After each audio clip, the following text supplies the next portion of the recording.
What types of food do you recommend that are rich in clean proteins and are particularly beneficial if you're looking to optimize muscle health and mitochondria? You and I both know this is a hot topic, right? Nothing potentially is more controversial than nutrition. Nutrition is up there with politics and religion. And by the way, I think it's important that we highlight just that one statement that when we are talking about nutrition, I appreciate that everybody has very different views and reasons for eating. However, when we address nutrition, I think it's really important that we be clear. Are we just talking about some of the empirical data? Are we talking about numbers? And that would be my preference. I will talk about protein as high quality protein versus low quality protein. And that is purely based on the biological measurements of individual amino acids that are required for overall health and wellness. And again, there are limiting amino acids in foods, the major limiting amino acids, which again are irrelevant to go into detail, but I am going to highlight them. Limiting amino acids like leucine, lysine, and methionine all have different implications, meaning they are all not limiting in the same way. When you are designing a diet, it is really important if you care about muscle health.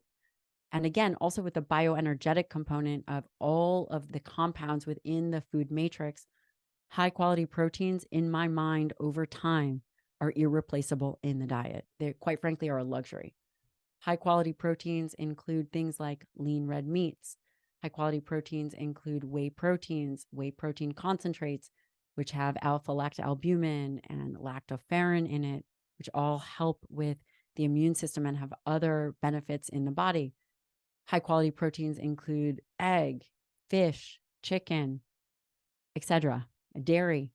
Lower quality proteins, while someone can get all the protein they need, again, from a plant based source, it is what we would consider, based on the amino acid profile, lower quality.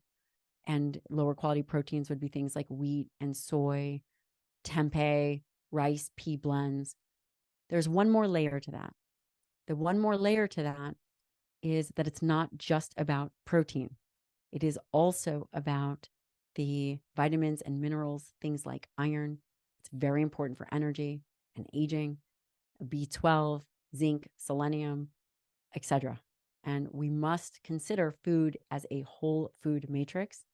And high quality dietary protein has been shown to support muscle health and aging over time. It's also been shown to support body composition.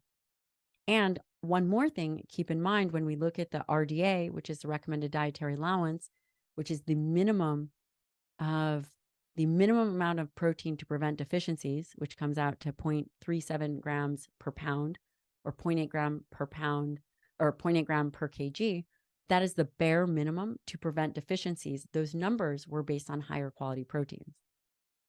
So that throws a little bit of a wrench into what is the optimal amount of protein for someone who stays away from animal-based products. It is probably more significant than that for a baseline recommendation.